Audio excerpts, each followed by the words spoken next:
par jautājumu vai sociālie tīkli nepadara mums mazāk sociālus. Viņi ir domāti tāpēc, lai mēs socializētos, lai mēs būtu vairāk sociāli. Un mēs tiešām, es esmu pārliecināts, tiešām tādi esam tā vietā, lai mēs nodarbotos ar kaut kādām lietām vien paši, teiksim, vai noslēgtā telpā, noslēgtā vidē.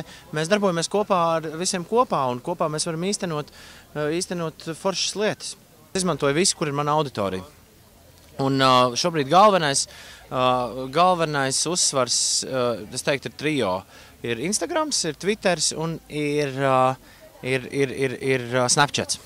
Ir pašam ar sevi jāstrādā, lietojot sociālos tīklus. Tev pašam sevi ir jāpasaka, beidz, vecīt, tagad stopiņš. Snapchat, piemēram,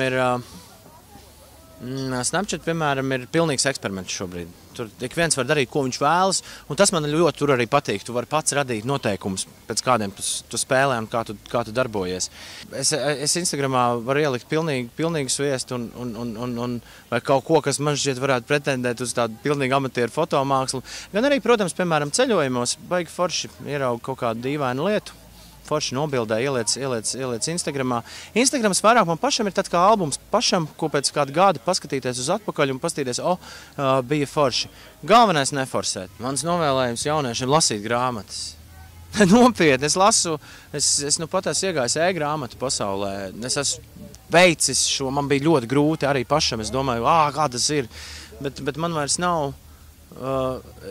Līdz ar e-grāmatām es varu lasīt arī vietās, kur es agrāk to nedarīju, bet lasiet grāmatas, jo vairāk jūs lasīsiet, jo foršāk jūs rakstīsiet, un tas attiecās arī uz sociālajiem tīkliem.